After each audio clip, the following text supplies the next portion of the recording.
The galactic assembly hall was filled with lights, alien voices, and the quiet hum of advanced technology. Leaders from hundreds of planets had gathered for another regular meeting, but today was different. Today, Earth had sent a representative. The aliens looked on with mild amusement as the human ambassador, a calm man named Elias Grant, stood before them in a plain gray suit. He spoke respectfully, requesting Earth's inclusion in the assembly. His words were polite, but behind his eyes was something that made a few observers uneasy. Quiet confidence. The High Speaker of the Galactic Empire, a towering insectoid named Varnak, laughed out loud. "You asked to join us with your Stone Age ships and fossil-fueled mines?" He sneered. The room echoed with laughter from various species.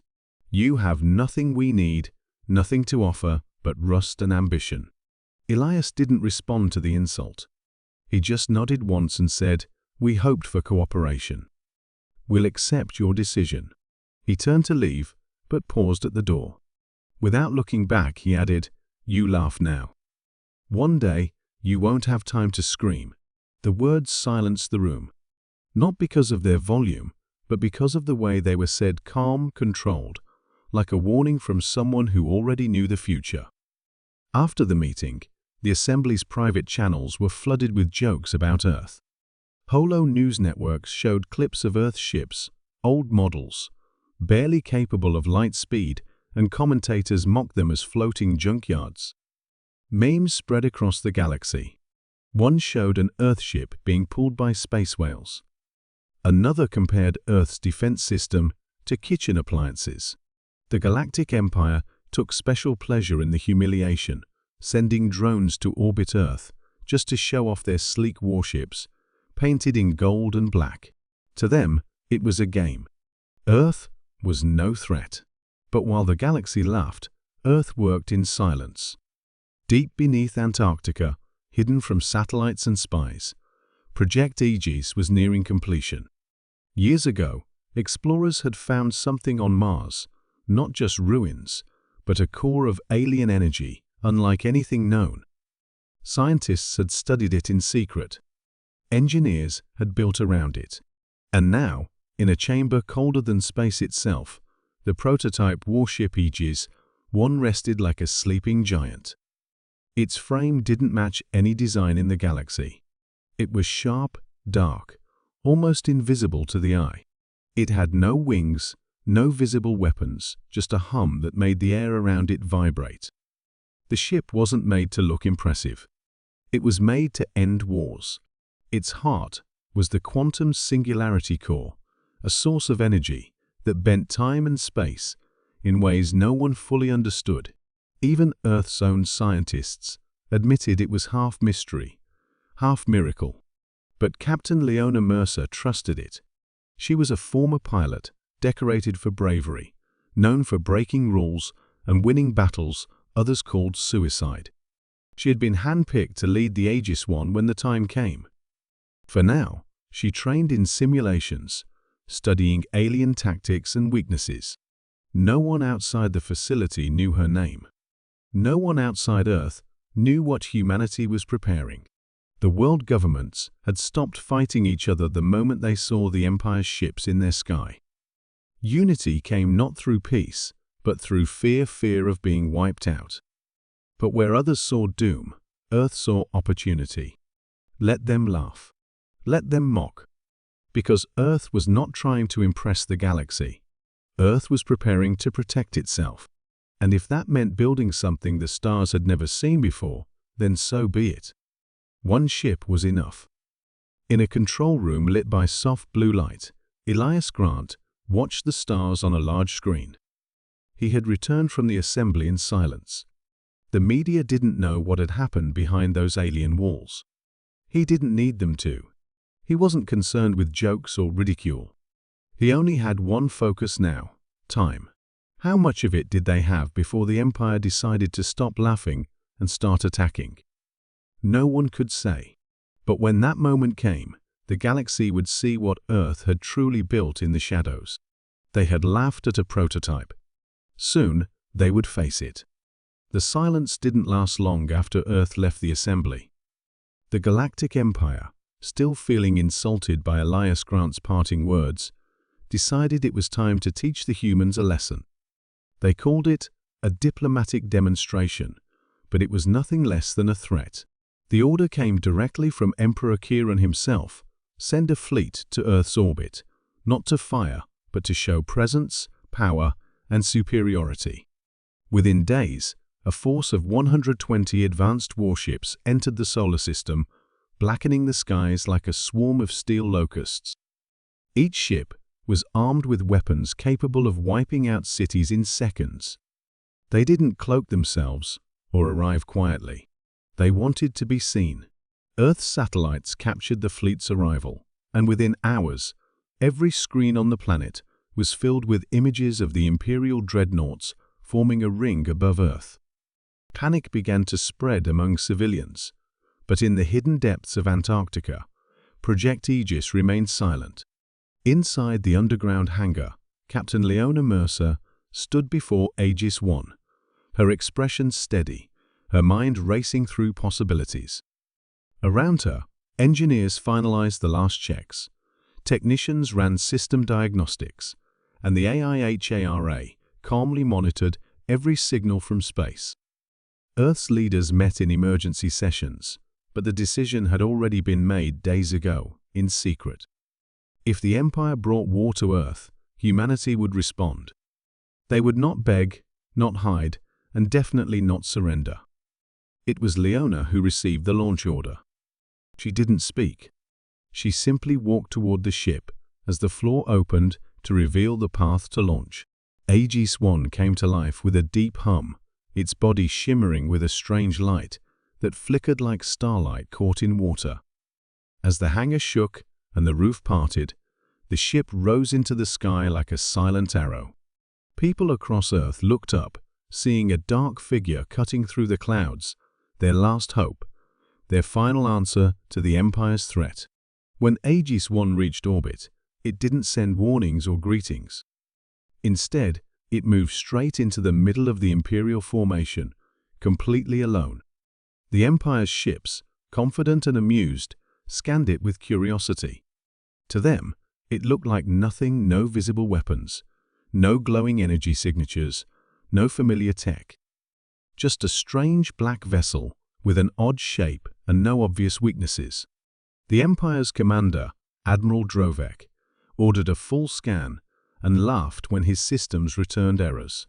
"Their ship is so primitive, our computers can't even register it properly," he joked. Then, Earth sent a message, broadcasted across every frequency the Empire used. It was short, spoken by a woman's voice, Leona's. "You entered our sky. This is your final chance to leave." Drovek laughed again and replied with his own message, "Show us what you think you can do, human." The next 5 seconds changed everything. Aegis 1 released a pulse, not a weapon, but a disruption wave. The Empire's ships, relying on linked AI networks, suddenly found themselves blind. Targeting systems failed. Engines slowed. Shields flickered. Before they could adjust, Aegis 1 struck. Its weapons activated in silence, no fire, no explosions at launch. Just results. A rail cannon fired with such speed that it pierced through the main battleship in one shot, splitting it like paper.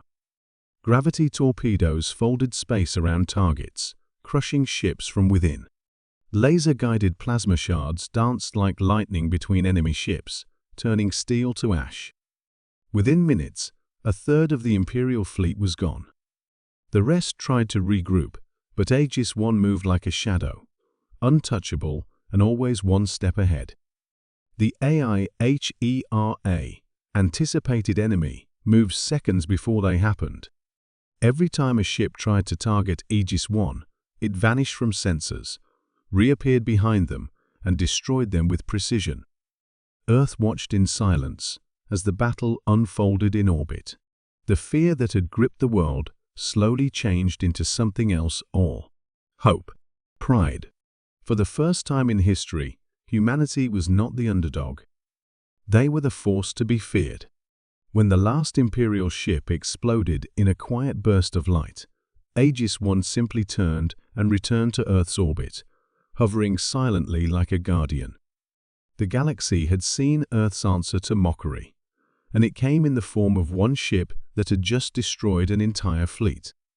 There were no more jokes, only silence and the beginning of fear. The wreckage of the first Imperial fleet still floated above Earth like silent metal tombstones when the true storm arrived. The Galactic Empire, stunned by the complete destruction of its proud armada, responded not with negotiation but with rage.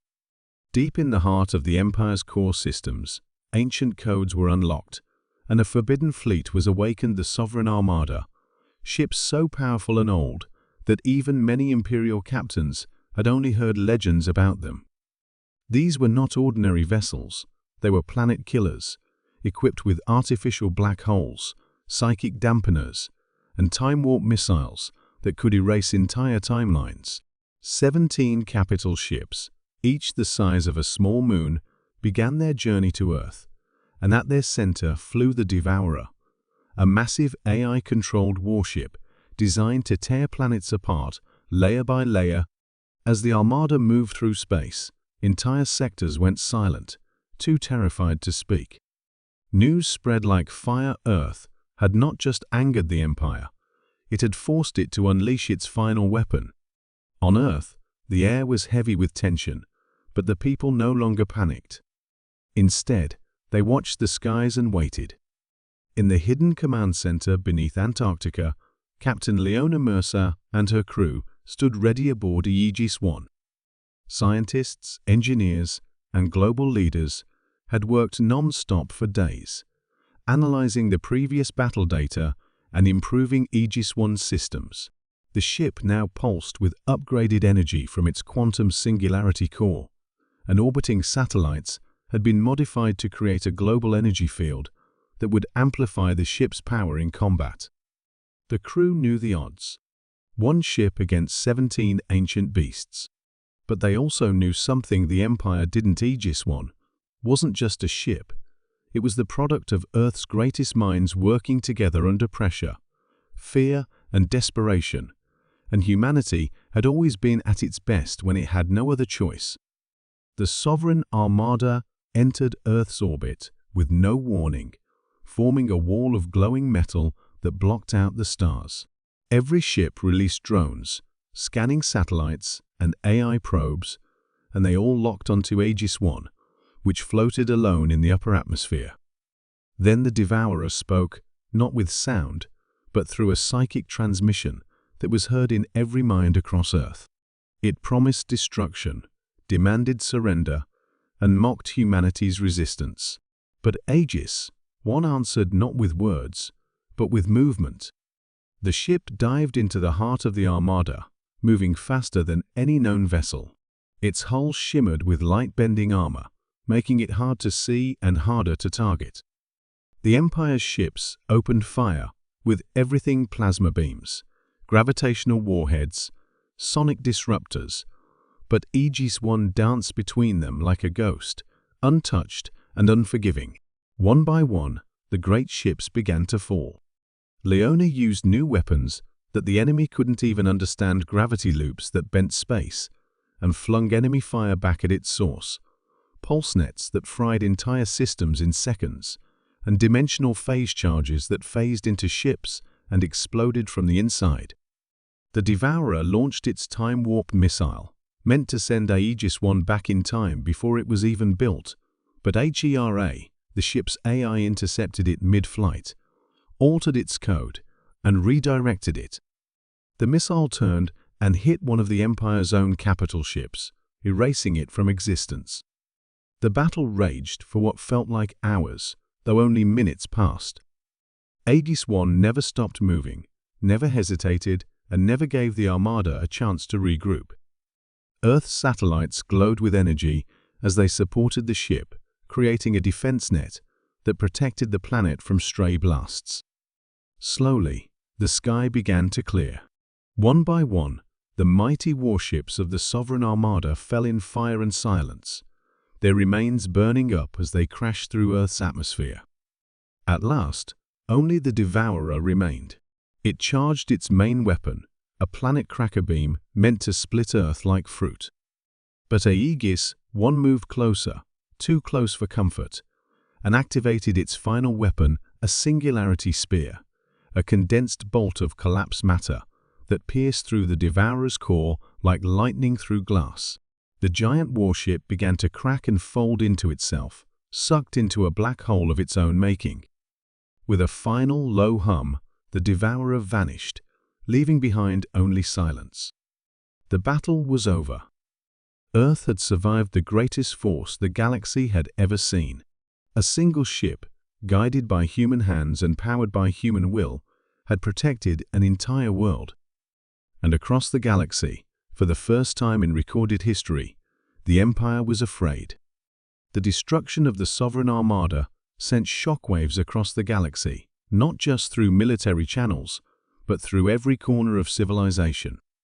Planets that had feared the Empire for centuries began to whisper behind closed doors, wondering if Earth had done the impossible.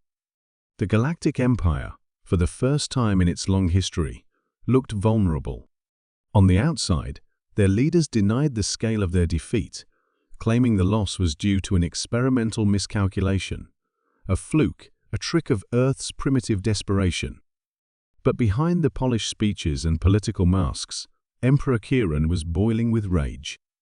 His pride was wounded, and more than that, his control over the galaxy was slipping. The Empire had always ruled by fear, but now Earth had shown that fear could be broken. In the shadowy depths of the Empire's core world, Kieran summoned the Wraith Circle, a secret group of elite scientists, assassins, and rogue AI programmers. These were not soldiers, but shadow specialists in sabotage, manipulation, and silent war. Their mission was clear: Earth must not be allowed to rise. Not through battle, but through infiltration, corruption, and internal collapse.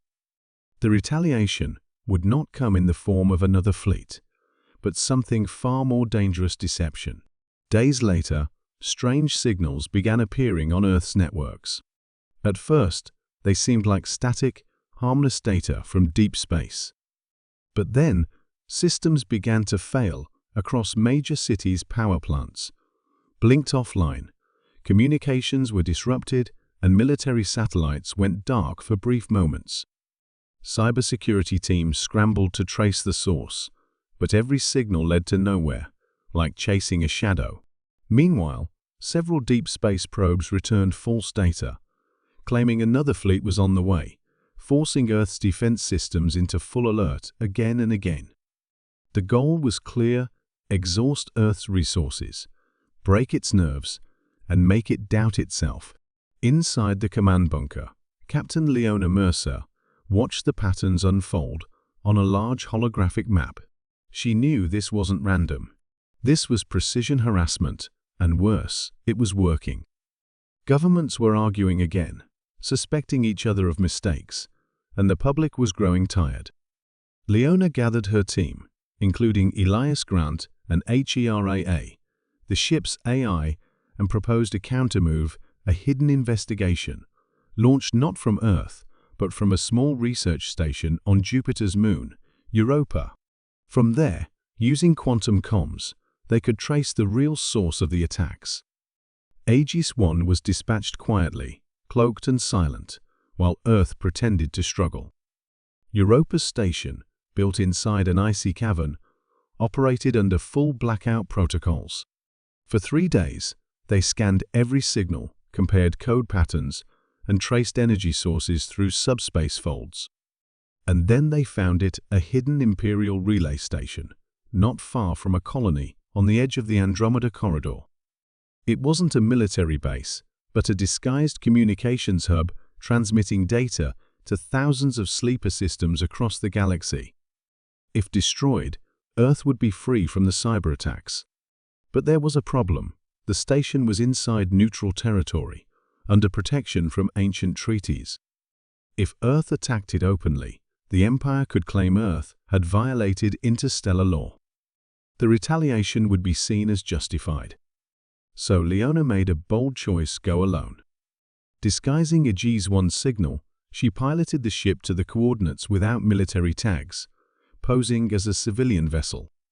In the darkness of deep space, she approached the station and with the help of HFY slipped through its scanning perimeter. Then, using an EMP grenade drone launched directly into its maintenance shaft, she disabled the main servers without causing visible damage. The station shut down completely. No alarms. No trace. The signals stopped. Earth's networks returned to normal. But just as she was about to leave, HFY warned her an encrypted message was being sent, too fast to block. Someone inside the Empire knew what had happened. And worse, they knew it was Earth.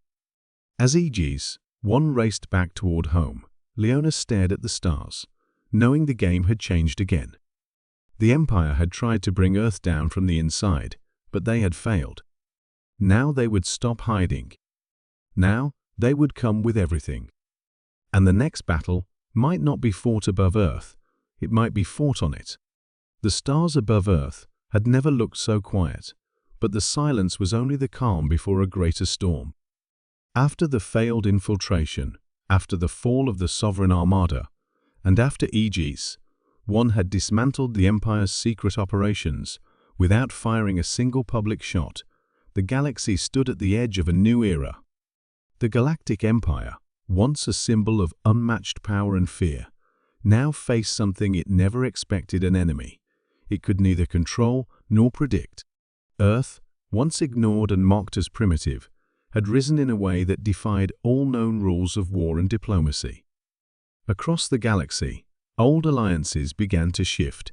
Small, oppressed civilizations started sending encrypted messages to Earth, not as desperate calls for help, but as offers of allegiance. Hidden trade routes opened, secret archives were shared, and unknown rebel movements revealed themselves to the human leadership. Earth had become something more than just a planet. Now it had become a symbol, a spark of resistance that had lit the darkest corners of the galaxy. In the halls of the United Earth Council, leaders who once argued and doubted now worked as one. They formed a new division called the Horizon Pact, a cooperative force made not just of soldiers and scientists, but of diplomats, explorers, and thinkers from across Earth's cultures. The Aegis program, once a secret, was expanded and shared among Earth's allies, combining technologies never meant to meet. From the deep mines of Mars to the floating cities above Venus, humanity poured its heart into preparing for what was coming. And it came not as a surprise, but as a promise. The Empire launched its final campaign, not just to crush Earth, but to wipe it from history. A colossal battle platform, known as Oblivion's Throne, emerged from the dark edge of the galaxy, surrounded by fleets gathered from dozens of Imperial sectors. It moved slowly, like a mountain drifting through space, its surface armed with weapons powered by the cores of dead stars. But this time, Earth was ready. Aegis 1 was no longer alone. 5 sister ships, built from the same principles, but evolved with the help of alien science, took position in Earth's orbit. Each had a unique purpose: one for stealth, one for shields, one for long-range warfare, one for close combat, and one, known as Aegis Prime, to lead them all. Captain Leona Mercer stood on the bridge of Aegis Prime, her eyes focused and voice calm as the sky filled with the enemy. The Empire expected fear. They expected humans to hide again. But when they arrived, they were met not with silence or surrender, but with formation, coordination, and resolve. The battle that followed was unlike anything the galaxy had ever witnessed. Earth's ships didn't just defend, they outthought, outmaneuvered, and outlasted. Their weapons, now enhanced with energy from subspace reactors, tore through even the Empire's strongest shields. But more than technology, it was the human strategy, unpredictable, adaptive, emotional, that broke the enemy's rhythm. While the Empire relied on ancient doctrine, Earth's commanders rewrote the rules with every breath. And just when it seemed Oblivion's throne would unleash its final weapon, something incredible happened.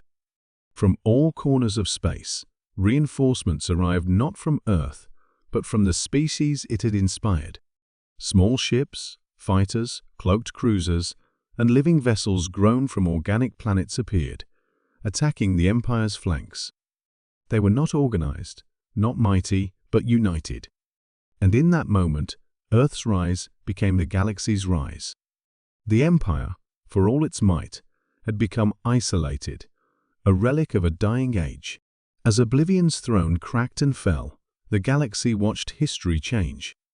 The battle ended, not with a final explosion, but with the quiet retreat of the last Imperial cruiser, vanishing into deep space, carrying the shattered pride of a fallen emperor. In the days that followed, Earth did not declare itself a ruler. It built a council, the Concord of free worlds, and offered seats to every species willing to build, not conquer. Leona Mercer, now a symbol of courage, retired from command and returned home, her story told in every language across 100 systems. The galaxy had changed forever, not because Earth had the strongest weapons, but because it had dared to stand when it was expected to fall. This was not just a victory, it was the rise of Earth, and the dawn of something far greater than an empire, a future shared by all.